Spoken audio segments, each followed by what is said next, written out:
Pernahkah kita merasa kosong, meski segalanya terlihat sempurna?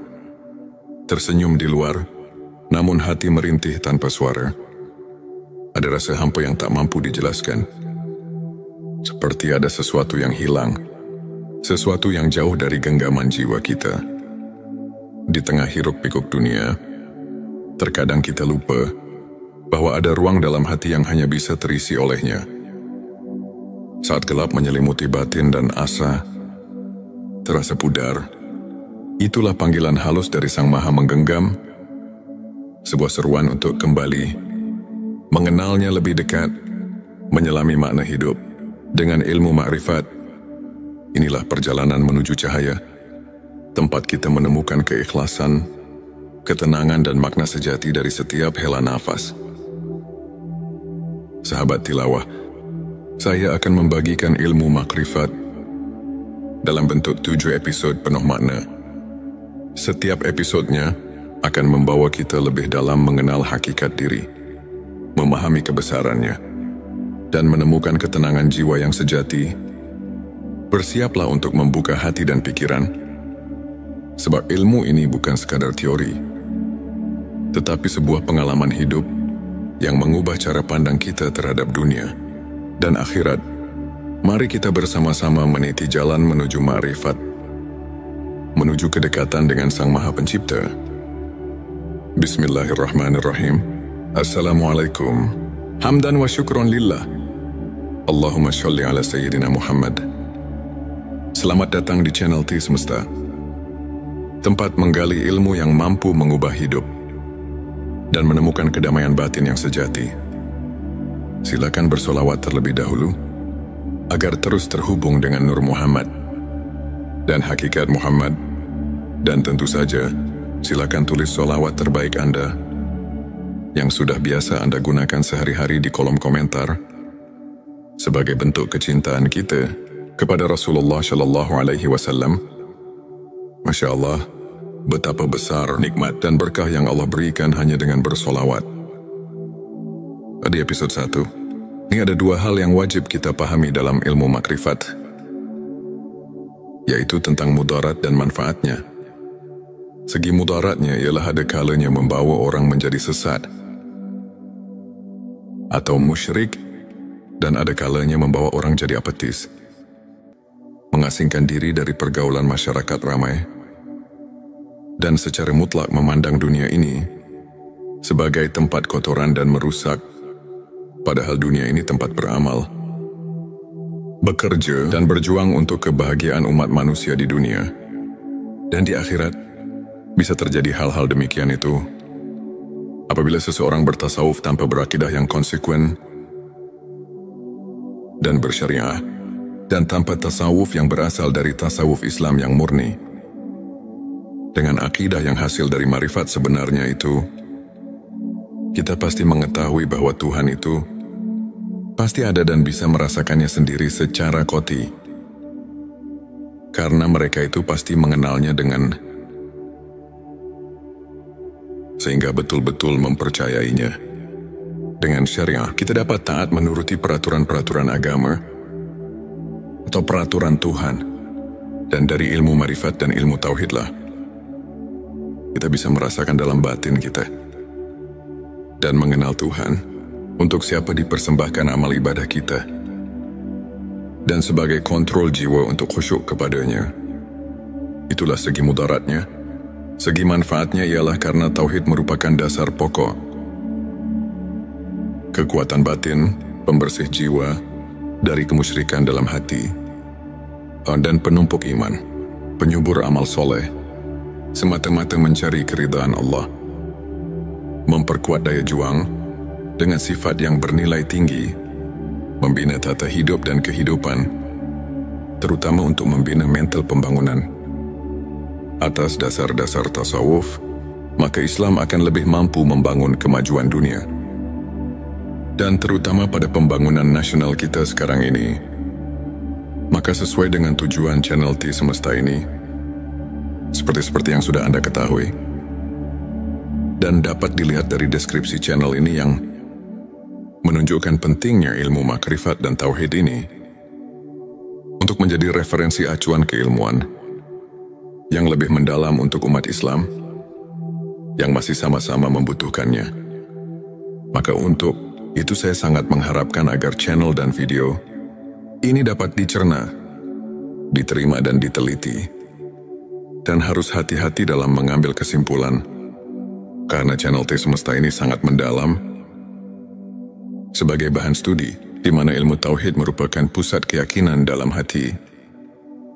Karena umat Islam tanpa keyakinan itu nol besar.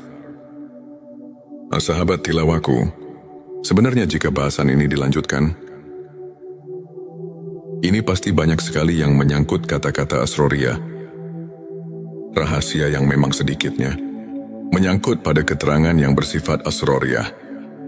Seperti yang tercantum di dalam kitab Sirur, asror yang berbunyi,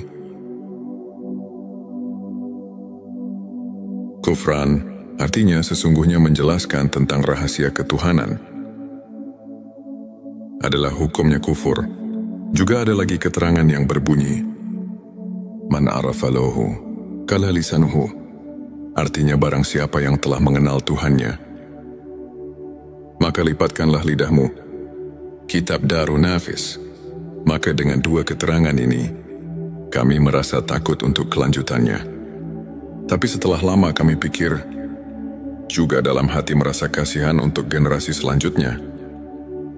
Bagaimana kalau umat Islam untuk masa depan semakin jauh dengan yang sebenarnya? Karena melihat di zaman sekarang, yang bisa kita lihat bersama, sudah jauh dengan aturan yang sebenarnya. Banyak orang yang sudah tidak hormat lagi kepada orang tua, juga sudah kurang adil dengan sesama manusia. Nyawa orang sudah tidak ada harganya lagi. Pembunuhan di mana-mana. Coba kita perhatikan sekarang ini. Manusia sudah tidak merasa takut kepada Tuhan. Kejahatan di mana-mana. Korupsi sudah jadi biasa. Jadi kami merasa khawatir untuk masa yang akan datang. Karena kalau tidak ada peringatan dari ulama-ulama, sekarang dengan cara membeberkan hukum-hukum Allah dan Rasul-Nya, itu jelas untuk masa yang akan datang akan lebih parah lagi daripada sekarang. Maka dengan ini kami akan memberanikan diri di dalam channel T Semesta ini untuk siap melanjutkan pembahasan tentang ilmu makrifat tingkat tinggi. Ilmu makrifat, kenali diri maka mengenal Allah SWT. Dan ilmu tauhid, karena Allah telah berfirman, yang dicatat dalam Al-Quran surat ketiga, ayat 79 yang artinya sebagai berikut. Hendaklah kamu menjadi orang-orang Rabbani, karena kamu selalu mengajarkan Alkitab, dan disebabkan kamu tetap mempelajarinya saudaraku. Maka dengan ini, insya Allah semoga Allah memberikan taufik dan hidayahnya, sehingga bisa lancar untuk kelanjutannya, dalam upaya menumbuh suburkan ilmu dan iman secara ruhul. Islam di akhir abad ke-20 ini, ada kecenderungan masyarakat, semua ilmu untuk mendalami ilmu tasawuf. Hal ini ditandai dengan semakin maraknya untuk mendalami penerbitan buku tasawuf, dan upaya oleh kalangan luas masyarakat. Semua ilmu ini dijabarkan oleh masyarakat dalam kehidupan mereka sehari-hari, sehingga dapat membentuk kehidupan agamis. Tentu kondisi seperti ini hendaknya terus dipelihara dan tumbuh kembangkan dalam rangka meningkatkan keimanan dan ketakwaan terhadap Allah yang Maha Esa. Sahabatku, sahabat tilawah semesta yang dimuliakan Allah, firman Allah dalam surat ke-7 ayat 172, yang artinya sebagai berikut. Dan ingatlah, ketika Tuhanmu mengeluarkan anak Adam dari punggung sulbi, mereka mengambil kesaksian terhadap jiwa mereka. Seraya Tuhan berfirman, bukankah aku Tuhanmu? Mereka menjawab, ya betul kami menjadi saksi. Supaya kamu nanti pada hari berhenti, tidak mengatakan, sesungguhnya kami orang yang lalai, atau tidak diberi peringatan tentang hal ini. Di dalam ayat ini kalau betul-betul dihayati dan ditafakuri secara jernih, Tentu kita merasakan kejutan dengan ayat ini, karena ayat ini menggugah hati kita. Di dalam ayat ini Allah memberitahu pada segenap manusia yang ada di dunia ini, sebagaimana firman Allah barusan, manusia yang ada di dunia ini semuanya sudah dipersaksikan terlebih dahulu kepada Allah sebelum manusia lahir ke bumi ini. Dipersaksikannya waktu di dalam rahim ibunya. Menurut keterangan dalam hadis Bukhari, di bab kejadian makhluk halaman 733 ayat 9, Rasulullah telah menerangkan, dipersaksikannya di alam arwah, di waktu kandungan umur 4 bulan di dalam kandungan sang ibu. Menurut firman Allah tadi, supaya di hari berhenti jangan lupa lagi pada Allah. Jadi menurut ayat ini, kita semua sebagai manusia jangan leha-leha, atau jangan hidup terlena, karena kita diamat-amati. Maka jangan lupa pada Allah sang pencipta alam semesta. Dengan hati yang jujur, jangan mendustai diri sendiri, sebagaimana keterangan dari Imam Ghazali yang berbunyi, tanyalah hatimu, tanyalah dan tanyalah hatimu, walau orang lain memberi fatwa. Disinilah kita harus jeli untuk mentafakuri ayat-ayat yang berkaitan dengan perasaan yang ada di dalam hati kita. Ayat ini memberi perangsang pada kita masing-masing, supaya hati kita ini jangan ketiduran, sehingga kita terlena dengan apa yang ada di dunia ini. Lupa pada tugas hidup kita sebagai hamba Allah Subhanahu wa Ta'ala yang tidak boleh dilupakan, yaitu menjalankan perintah-perintah yang telah diperintahkan dalam Al-Quran dan hadisnya. Dalam ayat tadi di atas Allah telah memberi peringatan kepada kita semua. Kita jangan lupa kepada Allah Subhanahu wa Ta'ala, Tuhan kita. Sekarang mari kita tanya diri kita masing-masing, apakah kita sekarang ingat pada Allah? Di sini kita harus bertanya kepada hati kita yang jujur. Jangan membohongi diri sendiri, karena di sini bukan ditanya ingat pada namanya Tuhan, tapi di sini ditanya ingat pada Tuhannya, yang diberi nama Allah, yang diberi nama Tuhan. Kenapa pertanyaan seperti ini? Karena banyak sekali orang cuma ingat kepada namanya saja, bukan ingat kepada Allahnya, bukan ingat kepada Tuhannya. Untuk menjawab pertanyaan ini, pertama kita harus memakai pikiran yang mendalam. Kedua harus fakum bidawahir. Ketiga harus memakai hati yang jujur. Baru pertanyaan ini bisa dijawab dengan sempurna. Tapi kalau dijawab dengan hati bainaung, ini pasti akan menimbulkan fitnah di kalangan umat Islam. Nauzubillah, jangan terjadi seperti ini. Ini cuma mengingatkan hati kita, khususnya umat Islam, jangan sampai keliru untuk menetapkan akidah kita kepada Allah Subhanahu wa Ta'ala, Tuhan kita semua. Karena Tuhan mengamat-amati, jangan sampai lupa kepadanya. Sahabat tilawaku, ini adalah episode kedua. Sekarang mari kita tanya diri kita masing-masing, apakah kita sekarang ingat pada Allah? Di sini kita harus bertanya kepada hati kita yang jujur. Jangan membohongi diri sendiri, karena di sini bukan ditanya ingat pada namanya, tapi di sini ditanya ingat pada Tuhannya, yang diberi nama Allah, yang diberi nama Tuhan. Kenapa pertanyaan seperti ini? Karena banyak sekali orang cuma ingat kepada namanya saja, bukan ingat kepada Allahnya, bukan ingat kepada Tuhannya. Untuk menjawab pertanyaan ini, pertama kita harus memakai pikiran yang mendalam. Kedua harus fakum bidawahir. Ketiga harus memakai hati yang jujur. Baru pertanyaan ini bisa dijawab dengan sempurna. Tapi kalau dijawab dengan hati bainaung, ini pasti akan menimbulkan fitnah di kalangan umat Islam. Nauzubillah, jangan terjadi seperti ini. Ini cuma mengingatkan hati kita, khususnya umat Islam, jangan sampai keliru untuk menetapkan akidah kita kepada Allah Subhanahu wa Ta'ala, Tuhan kita semua. karena Tuhan mengamat-amati, jangan sampai lupa kepadanya. Selanjutnya, silakan bersolawat terlebih dahulu, agar terus terhubung dengan Nur Muhammad. Dan hakikat Muhammad, saudaraku, ini cuma mengingatkan, Tuhan mengamat-amati, jangan sampai lupa kepadanya. Banyak sekali ayat-ayat yang menyuruh kita jangan sampai lupa pada Tuhan. Contohnya di dalam surat ke-33 ayat 41, yang artinya sebagai berikut, hai orang-orang yang beriman, ingatlah kepada Tuhanmu dengan sebanyak-banyaknya. Ingat kalau ayat ini dikaji dan ditafakuri secara mendalam,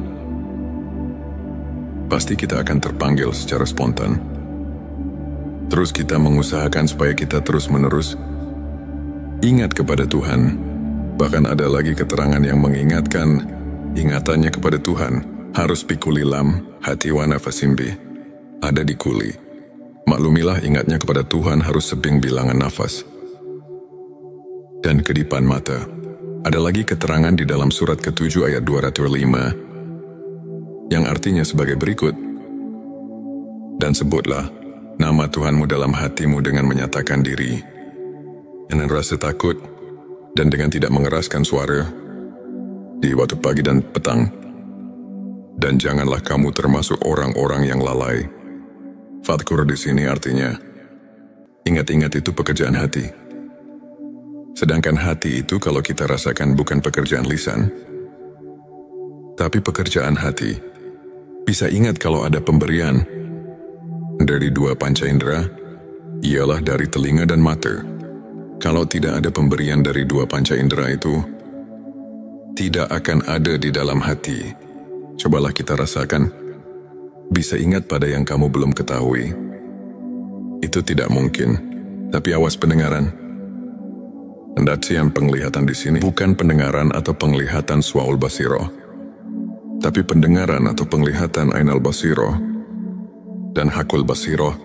Karena kalau penglihatan suaul basiroh cuma bisa mendengar dan melihat yang kita lihat bersama, seperti gunung laut, batu pepohonan, hewan dan sebagainya yang sama-sama kita lihat.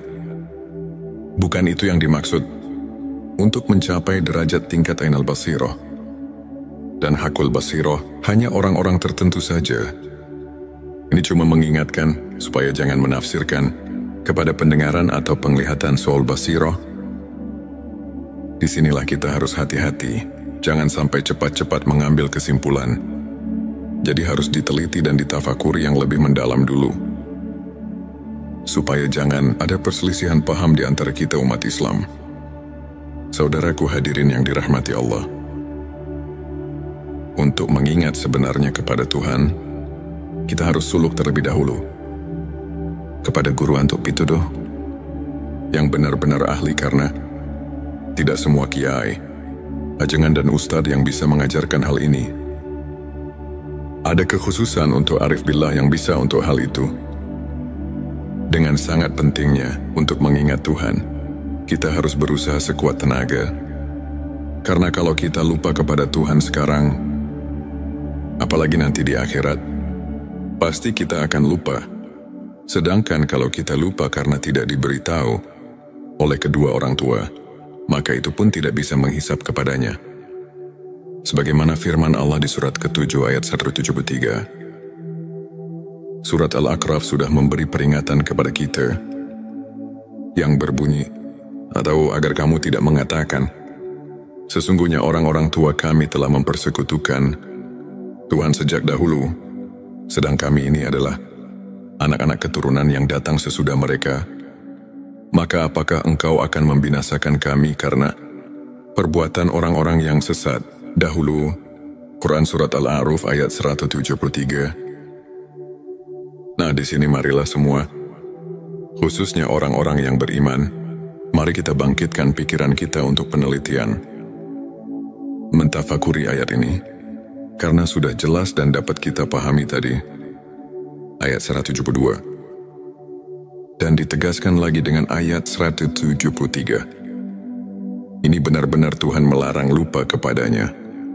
Juga jangan menyalahkan kedua orang tua, apalagi menghisapnya, karena kita sebetulnya sudah diberitahu oleh Tuhan melalui wahyunya kepada Nabi Muhammad Shallallahu Alaihi Wasallam bahwa kita semua sudah mengatakan qalu bala syahidna. Maksudnya, supaya kita nanti di akhirat jangan bilang lalai atau lupa kepadanya, sebab kalau lupa atau lalai atau lupa kepadanya, ini hanya kesalahannya sendiri, yang akibatnya kita akan mendapatkan kesesatan, karena tidak mau tahu tentang agama sendiri. Karena itulah kita jadi bodoh. Bodoh tentang persaksian kepadanya. Bodoh itu karena lupa. Lupa itu jadi kita bodoh. Sama yang telah dikatakan di dalam kitab Sirur Asror. Di situ dikatakan penyebab, tapi hati adalah karena lupa. Dengan lupa kita jadi bodoh. Bodoh dalam urusan ketuhanan. Setelah manusia berjanji di alam arwah, sahabat tilawahku, sekarang di episode ketiga. Di sini marilah semua, khususnya orang-orang yang beriman, mari kita bangkitkan pikiran kita untuk meneliti, mentafakuri ayat ini.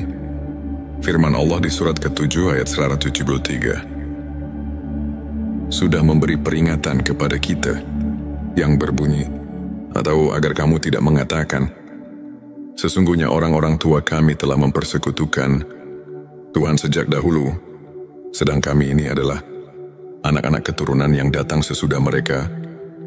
Maka apakah engkau akan membinasakan kami karena perbuatan orang-orang yang sesat dahulu? Quran Surat Al-A'raf ayat 173. Di sini sudah jelas dan dapat kita pahami. Ini benar-benar Tuhan melarang lupa kepadanya. Juga jangan menyalahkan kedua orang tua, apalagi menghisapnya, karena kita sebetulnya sudah diberitahu oleh Tuhan melalui wahyunya kepada Nabi Muhammad Shallallahu Alaihi Wasallam bahwa kita semua sudah mengatakan qalu bala syahidna. Maksudnya supaya kita nanti di akhirat jangan bilang lalai atau lupa padanya, sebab kalau lupa atau lalai atau lupa kepadanya, ini adalah kesalahannya sendiri, yang akibatnya kita akan mendapatkan kesesatan, karena tidak mau tahu tentang agama sendiri. Karena itulah kita jadi bodoh tentang persaksian kepadanya. Bodoh itu karena lupa. Lupa itu jadi kita bodoh. Begitupun yang telah dikatakan di dalam kitab Sirur Asror. Di situ dikatakan, penyebab buta hati adalah karena lupa. Dengan lupa kita jadi bodoh. Bodoh dalam urusan ketuhanan. Setelah manusia berjanji di alam arwah. Di dalam pengertian ingat, ada 3 macam pengertian. Yang pertama, ada yang mengartikan harus banyak dikil, atau wirid membacakan kalimat thayyibah. Contohnya seperti takbir, tahmid, tahlil, dan sebagainya. Yang kedua, ada juga yang menafsirkan harus banyak ingat itu dengan memperaturkan hukum-hukumnya. Seperti di dalam kehidupan sehari-hari, kita harus sesuai dengan aturan Tuhan. Jangan mengerjakan pekerjaan sekehendak hawa nafsu kita, karena nanti semua perilaku kita harus dipertanggungjawabkan. Yang ketiga, ada juga yang menafsirkan banyak ingat itu adalah sebagaimana yang telah dijabarkan di dalam kitab-kitab tasawuf. Seperti dalam di kitab Al-Hikam, para arif bila menafsirkan ayat tersebut di atas dan meneliti di surat kedua ayat 152, itu benar-benar kita selaku manusia yang ada di jagat raya, ini dilarang keras lupa kepada Tuhan. Jadi kita di dalam menafsirkan ayat tersebut harus hati-hati. Karena urusan ingat itu adalah urusan hati atau urusan kolbu. Ini tidak bisa dengan begitu saja. Walaupun yang sebelumnya juga tidak salah. Itu penafsiran tingkat dasar. Tapi kita harus ingat, ini pekerjaan kolbu. Harus vakum bidawahir sehingga bisa dirasakan oleh yang mengingatnya. Untuk mengingat dengan sebenarnya, ini harus melalui proses-proses yang tertentu. Karena kolbu itu tidak akan bisa dibohongi. Kolbu bisa ingat cuman kepada yang sudah diketahui. Kolbu tidak akan ingat kepada yang belum diketahui. Coba saja kita sama rasakan. Atau tanya hati kita masing-masing. Secara jujur, apakah bisa ingat kepada yang belum kita ketahui? Ini jawaban ada di dalam kolbu kita masing-masing. Untuk lebih jelasnya, ada keterangan di dalam kitab Sirur Asror di halaman 80. Di situ telah dijelaskan, yang artinya, yang dikatakan zikir ruh, itu adalah menyaksikan sifat tajalinya. Di dalam keterangan ini ada kalimat zikir. Di sini makna zikir bukan nyebut atau yang dikatakan wirid. Tapi zikir di sini ialah mengetahui atau menyaksikan. Tapi untuk ingat itu, harus mengetahui dahulu kepada yang akan diingatnya. Apalagi ini urusan akidah. Akidah ketuhanan harus betul-betul positif kepada yang akan diingatnya. Sebagaimana yang kita maklumi bersama, kita setiap ibadah salat suka mengucapkan Afdalul zikri falam anahu la ilaha illallah. Artinya cukupnya ingat itu adalah ketahuilah bahwa tidak ada lagi Tuhan kecuali Allah. Di dalam ayat ini kita semua sudah maklum. Bahkan para arif billah di dalam kitab tasawuf dan di kitab Al-Hikam, ayat ini betul-betul menunjukkan keharusan marifat kepada Tuhan, maksudnya supaya kita ingatnya kepada Tuhan. Benar-benar vakum bidawahyu, terasa benarnya dengan kolbunya sendiri. Karena untuk ingat kepada Tuhan, itu harus memakai amrun jauki, perasaan yang mendalam, ceritaan yang jujur, sesuai dengan pembuktiannya, walaupun pengertian orang lain menyalahkannya. Tapi kalau sudah vakum bidawahir di dalam kolbu, kita sudah nasion, andalilin sesuai dengan dalil-dalilnya. Itu jangan diragukan lagi, karena man lam yaduk lam yadri. Siapa yang tidak merasakan, barang tentu tidak akan mengetahuinya. Kita harus jujur, jangan membohongi diri sendiri. Sesuai dengan firman Allah di dalam surat ke-33 ayat 70. Yang artinya, hai orang-orang yang beriman, bertakwalah kamu kepada Allah dan mengucapkan kata yang benar. Di dalam ayat ini, kita kayaknya disuruh banyak menyadarkan diri, supaya jangan sembarangan di dalam mengingat Tuhan, atau jangan asal-asalan. Walaupun di level syariat itu tidak seberapa, salah itu hanya untuk orang-orang yang masih tingkat dasar. Tapi ketika sudah tingkat dewasa, di dalam agama, harus suluk lagi kepada yang lebih mendalam. Sahabatku, ada dalil yang mengatakan, yang artinya, barang siapa yang mengerjakan hari sekarang, sama saja dengan hari kemarin, itu orang termasuk golongan yang merugi. Artinya kita jangan lari di tempat, karena itu tidak akan maju-maju. Tapi seharusnya, sebagaimana yang telah dikatakan oleh Sayyidina Ali, yang artinya, dan barang siapa mengerjakan hari, ini lebih baik dari hari kemarin. Itu tandanya orang yang mendapat keuntungan. Hadirin yang dimuliakan Allah. Ada pertanyaan dari jemaah. Pak, maaf saya mau bertanya. Boleh enggak? Kami jawab boleh saja. Karena kita harus benar-benar mengerti dan bisa merasakannya sendiri. Apa yang ditanyakan, katanya, setelah kita menyimak keterangan dari awal sampai akhir, juga meneliti dan mentafakurinya, sampai di sini, ini kayak manusia berikut saya. Harus mengenal Tuhan, itu harus diawali dari dunia ini.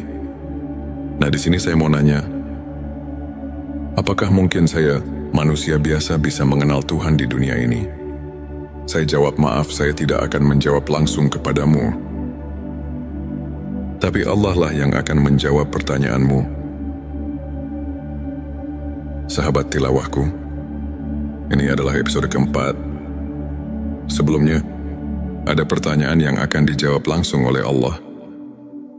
Ini ada dalam firman Allah, surat kelima Al-Maidah, ayat 35 yang artinya, hai orang-orang yang beriman, bertakwalah kepada Allah dan carilah jalan yang mendekatkan diri kepadanya, dan berjihadlah di jalannya, agar kamu mendapat keberuntungan.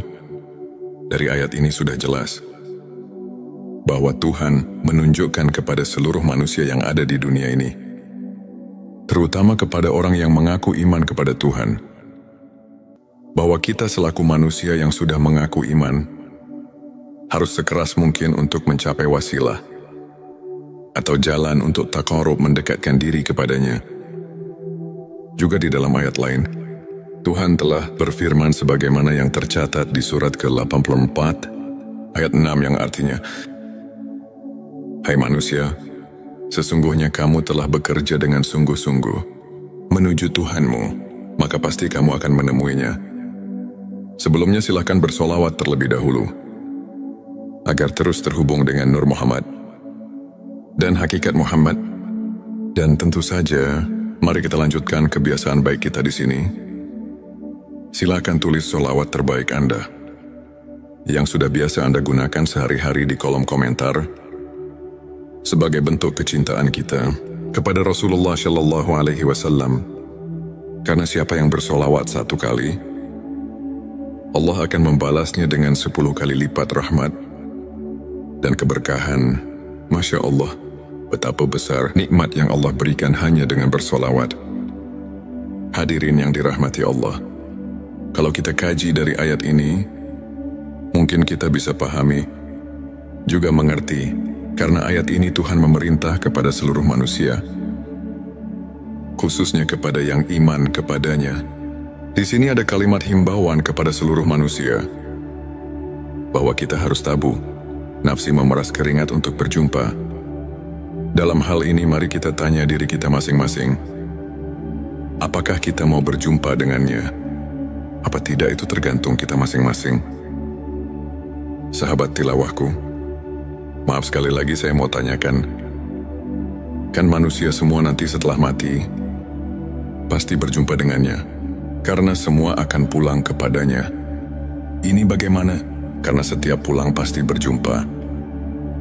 Itu benar kalau dipikir dengan logika. Tapi kita harus mencari bukti kebenarannya dari ayat atau hadis yang khoti, supaya bisa dipertanggungjawabkan. Karena ini urusan akidah yang harus benar-benar nasionan dalilin, sesuai dengan dalil-dalilnya dari Allah dan Rasulnya. Tapi kami menemukan salah satu hadis Sahihul Bukhari. Di situ ada keterangan yang berbunyi, hadits ini diriwayatkan oleh Anas bin Malik. Anas bin Malik mendengar perkataan Mu'ad bin Jabal. Mu'ad bin Jabal mendengar langsung dari Rasulullah Shallallahu Alaihi Wasallam. Rasulullah bersabda, barang siapa yang berjumpa dengan Tuhannya dengan tidak adanya keadaan musyrik kepadanya, maka dia akan masuk surga. Dari hadis tersebut kalau kita kaji dan tafakuri, pasti kita dapat mengambil kesimpulan, kalau kita semua nanti di akhirat bisa bertemu dengan Tuhan, itu jelas semuanya akan masuk surga. Jadi kalau semuanya akan masuk surga, untuk apa kita di dunia ini berbuat baik? Dan kenapa Tuhan menyuruh berbuat baik di dunia ini? Nah, di sini kita harus berpikir lebih jauh. Mari kita jelaskan supaya kita dapat mengerti. Memang semuanya manusia, bukan satu persatu lagi, tapi semuanya hanya ruh manusia. Tidak semuanya bertemu dengan Tuhannya. Orang yang bertemu dengan Tuhannya hanya orang-orang yang tertentu saja. Yang dimaksud orang tertentu, itu ialah orang-orang yang sudah mengenal Tuhan di dunianya. Sebagaimana firman Allah dalam surat ke-17, ayat 72, Tuhan telah memberitahu, sebagaimana artinya, dan barang siapa yang buta hatinya di dunia ini, niscaya di akhirat nanti, ia akan lebih buta pula, dan lebih tersesat dari jalan. Yang benar buta di sini barang tentu kepada Tuhan. Dan umpama diartikan buta kepada ilmu, itu tidak mungkin, karena di akhirat bukan tempatnya cari ilmu atau berilmu. Di kitab Usuluddin juga sudah diterangkan, yang artinya, Barang siapa yang buta di dunianya kepada Tuhan, maka bagaimana nanti di akhiratnya? Nah, di sini sudah jelas dan kita pasti bisa mengerti. Jadi inilah yang kita harus takuti, atau yang dikatakan haus. Dan saya sekarang kayak mulai mengerti. Bolehkah bertanya lagi, bagaimana caranya untuk kita bisa bertemu dengan Tuhan di dunia ini? Saya jawab memang ada caranya. Tapi yang penting harus ada keinginan dahulu, dari hati yang tulus, karena ini bukan pekerjaan yang mudah. Ini memerlukan tarekat-tarekat tertentu yang harus dijalankan. Kalau keinginannya masih lemah, barang tentu tidak akan berhasil, sebab ini memerlukan tabu nafsu, memeras keringat, suglul kolbi, semangat dorongan hati, dan sidatul hisab, kuat perhitungan. Hadirin yang dimuliakan Allah, jika keinginannya sudah kuat, Tuhan telah memberi peluang kepada kita. Siapa saja yang ingin berjumpa dengannya, itu pasti akan berjumpa. Sebagaimana firman Allah yang tercatat di dalam surat ke-18, ayat 110 yang artinya, barang siapa yang mengharap perjumpaan dengan Tuhannya, maka hendaklah ia mengerjakan amal yang soleh, dan janganlah ia mempersekutukan seorang pun dalam beribadah kepada Tuhannya. Sahabat tilawahku, ini merupakan episode kelima. Jika keinginannya kita sudah kuat, Tuhan telah memberi peluang kepada kita. Siapa saja yang ingin berjumpa dengannya, itu pasti akan berjumpa. Sebagaimana firman Allah yang tercatat di dalam surat ke-18, ayat 110 yang artinya, barang siapa yang mengharap perjumpaan dengan Tuhannya, maka hendaklah ia bekerja amal yang soleh, dan janganlah ia mempersekutukan seorang pun dalam mendengarkan kepada Tuhannya menurut ayat di atas. Untuk berjumpa dengan Tuhan itu bukan mungkin lagi, tapi pasti asal kita bisa berbuat amal soleh.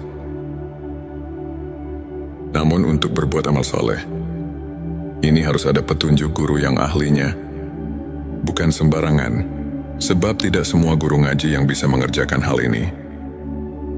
Bahkan tidak semua kiai ajengan Ustadz mengetahui tentang ini. Contohnya seperti di dalam keterangan kalimat salat saja. Kan syotnya salful kolbi, artinya elingan atau ingatan suci. Jadi di dalam salat harus mempunyai ingatan suci. Artinya harus sudah hilang dari sifat samar dan meraba kepada Tuhannya. Tapi buktinya boleh rasakan sendiri. Sudah biasa, begitukah kita? Apa belum padahal? Tuhan sudah berfirman di dalam hadits qudsi yang tercatat di kitab Al-Hikam, yang artinya, aku adalah Kanjeng Mapian yang terpendam dan tertutup. Aku ingin ditemukan dan dikenalnya. Kuciptakan makhluk agar mereka mengenalku. Setelah mengenal hadits ini makin jelas, bukan mungkin lagi untuk mengenal Tuhan. Tapi pasti, asal mempunyai keinginan yang keras dan kuat perhitungan. Tapi walaupun begitu, ini bukan pekerjaan gampang. Ini harus suluk dahulu kepada ahlinya, atau kepada guru yang benar-benar ahlinya. Sekali lagi, untuk mencari guru urusan marifat kepada Tuhan. Tidak semua kiai ajengan dan ustadz bisa menunjukkan tentang hal ini. Tapi harus betul-betul mencari guru yang mengajarkan tentang hal marifat. Ini ada kekhususan, tidak sembarangan. Sebelumnya silakan bersolawat terlebih dahulu, agar terus terhubung dengan Nur Muhammad dan hakikat Muhammad. Masya Allah, betapa besar nikmat yang Allah berikan hanya dengan bersolawat.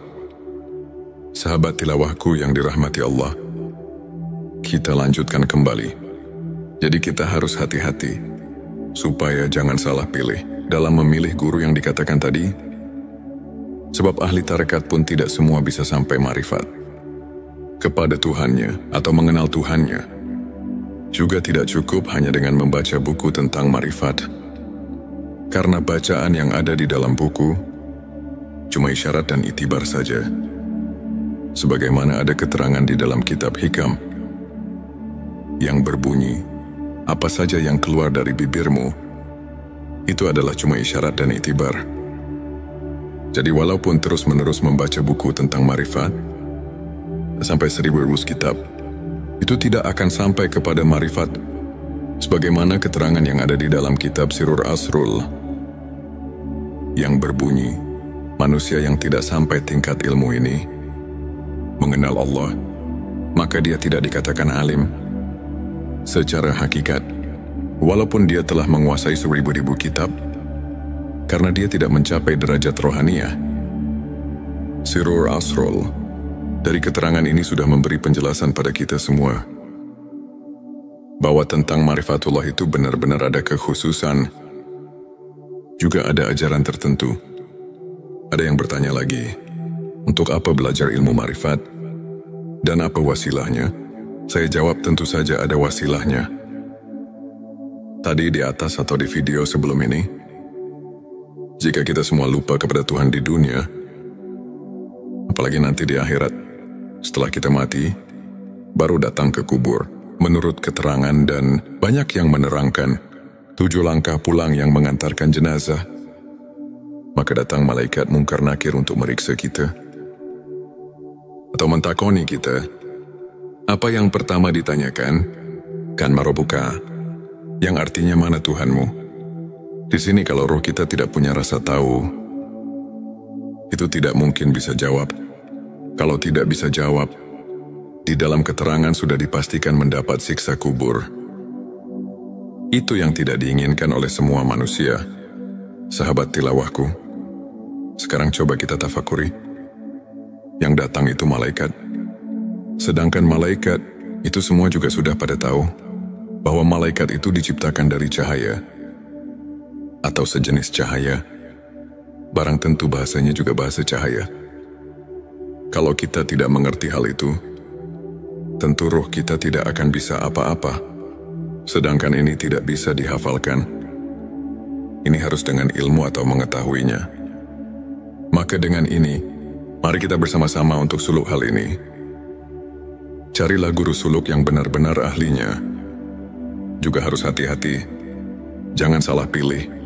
Kalau salah pilih, pasti kita celaka dunia dan akhirat.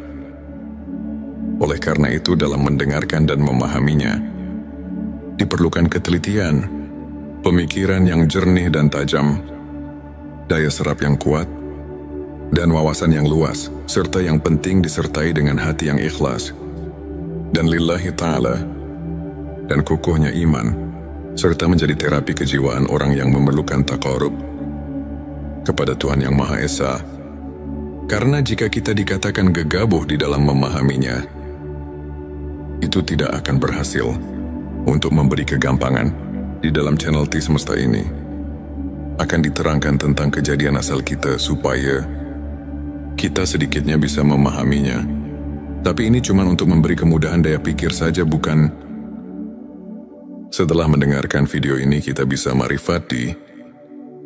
Dalam video ini cuma isyarat dan iktibar untuk memberi keleluasan daya pikir kita supaya kita mempunyai daya pikir amrun jauki, perasaan yang mendalam. Maksudnya setelah mempunyai perasaan yang mendalam, kita bisa meningkatkan ibadah yang benar-benar qoti dan nasyunan dalilin, cocok dengan dalil dan contohnya. Maka dari itu, kita harus memahami dulu tentang awal penciptaan. Tentang awal penciptaan makhluk, kami referensikan dari kitab Sirur Asrul. Karena di sana itu udah enak banget. Mari kita telusuri bagaimana dan dari mana kita asal sekarang. Di dalam kitab Sirur Asrul, di situ banyak sekali menerangkan tentang asal, muasal kejadian manusia. Jadi kita bisa mengambil hikmahnya dari kitab tersebut. Karena kitab tersebut dapat dipertanggungjawabkan kebenarannya, karena sesuai dengan kenyataannya. Dan bisa dirasakan sendiri kalau kita sudah memahaminya. Di dalam kitab Sirur Asror diterangkan secara jelas. Saya akan langsung menjabarkan dalam bentuk terjemah, yang artinya sebagai berikut. Ketahuilah, Semoga engkau diberi taufik kepada segala yang dicintai dan diridhoi Tuhan. Makhluk yang pertama yang menciptakan Tuhan adalah Ruh Muhammad Shallallahu Alaihi Wasallam. Telah diciptakan dari cahaya jamal Allah. Sebagaimana firman Allah dalam hadis Qudsi, aku ciptakan Ruh Muhammad dari cahayaku. Nabi Shallallahu Alaihi Wasallam bersabda, yang pertama diciptakan oleh Tuhan, yaitu ruhku, dan yang pertama diciptakan oleh Tuhan adalah cahayaku, dan yang pertama diciptakan oleh Tuhan, yaitu kalam, dan yang pertama diciptakan oleh Tuhan, yaitu akal ruh cahaya. Kalam dan akal pada dasarnya adalah satu, yaitu hakikat Muhammad, sahabat tilawahku. Kemudian ada lagi yang enak sekali untuk dipahami. Silakan simak saja, yang artinya sebagai berikut. Hakikat Muhammad disebut nur, karena bersih dari segala kegelapan yang menghalanginya. Sebagaimana firman Allah, telah datang kepadamu cahaya dan kitab penerang dari Allah. Hakikat Muhammad disebut juga akal, karena ia yang menemukan segala sesuatu. Hakikat Muhammad disebut kalam, karena ia yang menjadi sebab perpindahan ilmu, seperti halnya mata pena sebagai pengalih ilmu di alam. Lahud Ruh Muhammad adalah ruh yang termurni sebagai makhluk. Hal ini sesuai dengan sabda Rasulullah Shallallahu Alaihi Wasallam yang menerangkan tentang aku dari Allah dan makhluk lain dari aku. Inilah sabdanya, dan dari ruh Muhammad itulah Allah menciptakan semua ruh. Di alam laut dalam bentuk yang baik, terbaik yang hakiki. Itulah nama seluruh manusia di alam laut. Alam laut adalah negeri asal. Setelah 4.000 tahun sejak penciptaan ruh Muhammad, maka Allah menciptakan Arasy dari Nur Muhammad. Begitu pula seluruh makhluk lainnya diciptakan dari Nur Muhammad. Dilanjutkan dengan sabda Rasulullah Shallallahu Alaihi Wasallam yang artinya sebagai berikut. Selanjutnya ruh diturunkan ke alam yang terendah, dimasukkan pada makhluk yang terendah, yaitu jasad, sebagaimana firman Allah, kemudian aku turunkan manusia ke tempat yang terendah. Proses turunnya adalah setelah ruh diciptakan di alam laut, maka diturunkan ke alam Jabarut, dan dibalut dengan cahaya Jabarut, bagai pakaian antara kedua haram. Lapis kedua ini disebut ruh sultani. Selanjutnya diturunkan lagi ke alam malakut, dan dibalut dengan cahaya malakut yang disebut ruh rohani. Kemudian diturunkan lagi ke alam mulki, dan disebut dengan cahaya mulki. Lapis keempat ini disebut ruh jasmani. Sahabat tilawahku, kemudian sabda Rasulullah Shallallahu Alaihi Wasallam berlanjut dengan sabdanya sebagai berikut. Selanjutnya Allah menciptakan badan atau jasad dan mulki atau bumi. Sebagaimana firman Tuhan, dari bumi aku ciptakan kamu, kepada bumi aku mengembalikanmu, dan dari bumi pula lah aku mengeluarkanmu. Setelah terwujud jasad, maka Allah memerintahkan ruh agar masuk ke dalam jasad, dan ruh masuk ke dalam jasad. Sebagaimana firman Allah, ku ciptakan ruh dariku ke dalam jasad. Hadirin sahabat tilawah yang dirahmati Allah. Kemudian sabda Rasulullah Shallallahu Alaihi Wasallam ditutup dengan sabdanya sebagai berikut. Ketika ruh berada di dalam jasad dan merasa senang berada jasad, ruh lupa akan perjanjian awal di alam-alam laut, yaitu hari perjanjian alastu bi rabbikum. Bukankah aku ini Tuhanmu? Ruh menjawab, benar engkau adalah Tuhanku. Karena ruh lupa pada perjanjian awal, maka ruh tidak dapat kembali ke alam laut sebagai tempat awal dengan kasihnya Tuhan. Maka menolong mereka dengan menurunkan kitab-kitab samawi sebagai peringatan tentang negeri asal bagi mereka. Sesuai dengan firman Tuhan, berikanlah peringatan pada mereka tentang hari-hari Tuhan. Ialah hari pertemuan antara Tuhan dengan seluruh arwah di alam laut. Lain halnya dengan para nabi, mereka datang ke bumi dan kembali ke akhirat, badannya di bumi, sedangkan ruhnya intinya berada di negeri asal. Karena adanya peringatan ini, sangat sedikit orang yang sadar dan kembali, serta berkeinginan dan sampai ke alam asal. Karena sedikitnya manusia yang mampu kembali ke alam asal, maka Allah melimpahkan kenabian kepada Ruh Agung Muhammad Rasulullah, penutup petunjuk jalan dari kesesatan ke alam terang. Ia diutus para rasul untuk mengingatkan mereka yang lupa dan membuka hatinya. Nabi mengajak mereka agar kembali dan sampai serta bertemu dengan jamal Allah yang azali sesuai dengan firman Allah mengatakan, "Ini adalah jalanku, aku mengajak ke jalan Allah dengan pandangan yang jelas. Aku dan para pengikutku," Nabi bersabda, "para sahabatku seperti bintang-bintang, mengikuti yang manapun kamu akan mendapat petunjuk." Di dalam ayat ini, seolah-olah memberi khobar kepada kita semua, bahwa Rasulullah dalam makna ayat yang baru dikobarkan, itu semuanya menjurus kepada bahwa manusia seharusnya kita harus bisa kembali ke alam asal. Maksudnya supaya harus berusaha sekuat mungkin. Tapi jangan lepas dari ajaran Rasulullah yang diajarkan kepada kekasihnya, ialah Ahlus Sufi yang mendapat pelajaran langsung dari Rasulullah.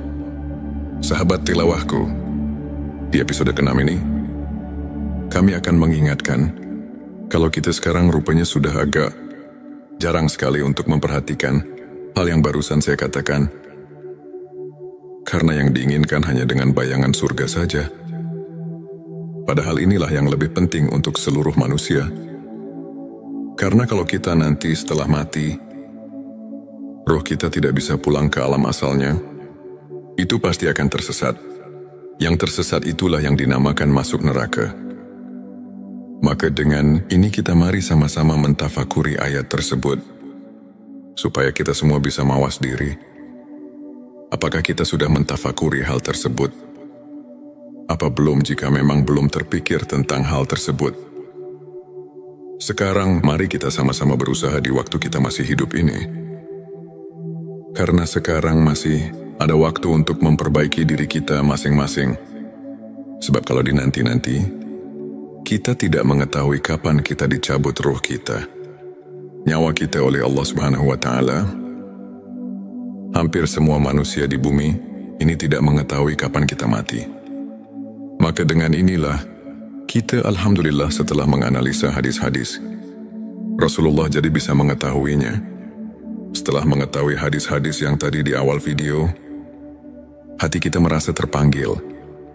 Yang mungkin hal ini belum memikirkannya, karena terlena dengan bahasan-bahasan tentang surga dan neraka, jadi kita semua sesekali lupa tentang hal itu. Nabi mengajak manusia kembali kepada Allah Subhanahu wa Ta'ala dengan pandangan yang jelas, yang di dalam Al-Quran disebut basiroh, yang artinya adalah dari ruh asli yang terbuka pada mata hati para aulia. Basirohnya lain halnya sama dengan ilmu laduni batin, ilmu yang langsung dari Allah, sesuai dengan firman-Nya, "Kepada Dia kuberikan ilmu yang langsung dariku." Untuk menghasilkan basiroh, manusia mengambilnya dari ahli basiroh dengan mengambil pembicaraan dari seorang wali mursyid yang dapat menunjukkan dari alam laut. Di sini mungkin ada pertanyaan, bagaimana kalau saya mau ditunjukkan kepada basiroh yang dimaksud, sedangkan wali mursyid yang dimaksud sekarang sudah tiada? Itu memang benar, sekarang wali mursyidnya sudah tiada. Tapi kita jangan putus asa, karena ada keterangan yang menunjukkan kepada kita semua. Sebagaimana kita maklumi, al-ulama warasatul anbiya, ulama adalah pewaris para nabi. Tapi kita juga harus hati-hati, karena tidak semua ulama yang bisa menunjukkan hal itu. Namun yang jelas pasti, ada seseorang yang masih bisa menunjukkan hal itu. Kita harus berusaha sekeras mungkin, atau yang dikata wajihadu fisabilillah, untuk menemukan guru antuk pituduh tersebut. Al-ulama warasatul anbiya. Ulama adalah pewaris para nabi. Jika kita memperhatikan keterangan ini, jelas jangan merasa putus asa atau kita membuat alasan untuk kalah hingga kita tidak berusaha untuk mencari jalan supaya kita bisa pulang ke alam asal. Sedangkan Tuhan sudah memerintahkan supaya kita berusaha untuk mendekatkan diri kepada Tuhan. Sebagaimana firman-Nya di dalam surat kelima, surat Al-Maidah ayat 35, yang artinya sebagai berikut, "Hai orang-orang yang beriman, bertakwalah kepada Allah, dan carilah jalan yang mendekatkan diri kepadanya, dan berjihadlah pada jalannya, supaya kamu mendapat keberuntungan." Dari ayat tersebut sudah jelas bahwa Tuhan sudah memerintahkan kepada seluruh manusia di dunia ini supaya berusaha sekeras mungkin. Tapi di dalam berusahanya harus hati-hati. Di dalam ayat ini disuruh supaya berusahanya itu di jalan Tuhan. Jadi kalau ayat ini dikaji lagi, ini mengandung dua unsur. Yang pertama, kita harus berusaha di jalan Tuhan. Ini barang tentu harus mencari guru yang menunjukkannya. Artinya harus mencari guru yang benar-benar ahli. Karena tidak semua ustadz yang bisa menunjukkan kepada hal tersebut. Ada kekhususan, ialah orang-orang yang sudah betul-betul arif, bilah yang sebenarnya. Karena kalau membaca kitab atau membaca buku saja, ini tidak mungkin bisa berhasil. Karena bacaan cuma sebagai isyarat dan itibar saja. Hanya untuk memperluas daya pikir dan memberi wawasan yang luas. Jadi kalau untuk menelusuri tentang asal kita, ini harus hati-hati. Tidak cukup hanya baca kitab atau baca buku saja. Harus ada petunjuk yang pasti. Sahabat tilawahku, ini adalah episode terakhir, episode ke-7, untuk memperluas daya pikir dan memberi wawasan yang luas untuk menelusuri tentang asal kita. Ini harus hati-hati, tidak cukup hanya baca kitab atau baca buku saja, tapi harus ada petunjuknya yang pasti. Mari kita tafakuri dan rasakan kita bersama. Sebagaimana dalil telah tertulis dalam kitab Sirur, Asror yang berbunyi, "Aku dari Allah dan makhluk lain dari kami." Yang dimaksud makhluk lain di sini, mari kita perhatikan penjelasannya. Sebagaimana sabda Rasul yang artinya, "Dan dari ruh Muhammad itulah Allah menciptakan semua ruh di alam laut." Dan ada lagi dalil yang menjelaskan tentang asal-usul seluruh makhluk. Sebagaimana yang diterangkan di dalam kitab Aqidatun Najin, yang artinya sebagai berikut. Yang pertama diciptakan Tuhan ialah akal-akal. Itu bangsa lelembut, rubania rohania. Dan itulah hakikatul insan. Hakikatul insan itulah yang bisa membuktikan dan mengerti, yang bisa marifat kepada Tuhan, dan itulah yang menjadi sebab diperintahnya dan dipinta pertanggungjawabnya dari orang tersebut. Sahabat tilawahku, dari keterangan ini, mari kita simak sejenak, supaya kita betul-betul mengerti asas tujuannya. Kalau kita sudah mengerti dan meneliti tujuannya, pasti kita tidak akan mengeluarkan fitnah di kalangan masyarakat, atau sekurang-kurangnya kita bisa memahami tentang hak yang kita harus diketahui atau kita tuju. Selanjutnya, silahkan bersolawat terlebih dahulu, agar terus terhubung dengan Nur Muhammad dan hakikat Muhammad, sahabatku. Di dalam keterangan atau dalil barusan, memberitahu kepada kita semua bahwa manusia awalnya diciptakan oleh Tuhan ialah di dalam laut. Juga yang diciptakan baru hak Muhammad, atau yang dikatakan asal ning asal. Ada juga yang mengatakan Nurullah atau Johar awal. Itu baru di alam asal. Ning asal itu juga masih banyak sekali nama-nama tersebut. Itu semuanya gulungan zat dan sifat.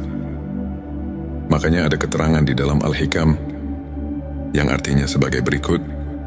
Kita harus bisa memisahkan atau harus bisa menyaksikan yang satu terhadap yang banyak, dan menyaksikan yang banyak terhadap yang satu, lihat di dalam Al-Quran surat ke-41 ayat 53. Kemudian bersambungnya Tazali, sifat ini semuanya goropi tamsil, tidak bisa diperinci, dan ini adalah maqam mujmal. Gulungan zat dan sifat tidak bisa berpisah. Bersatu tidak menjadi satu, berpisah tidak menjadi dua, tapi harus bisa membedakan. Sahabatku, awas. Ini baru keterangan, ini baru dalil saja, atau itibar. Berhati-hatilah, jangan terburu-buru mengambil kesimpulan, karena harus melalui guru suluk dahulu. Ini cuma untuk membangkitkan wawasan kita saja, supaya jangan merasa cukup dengan pengertian yang ada kalau kita telusuri lagi. Toh masih jauh yang kita harus ditempuh, karena kita harus kembali ke alam asal, yaitu Inna lillahi wa inna ilaihi rajiun. Asal dari Tuhan harus kembali kepada Tuhan lagi. Nah, sahabatku, di sini tentunya kita harus berpikir terlebih dahulu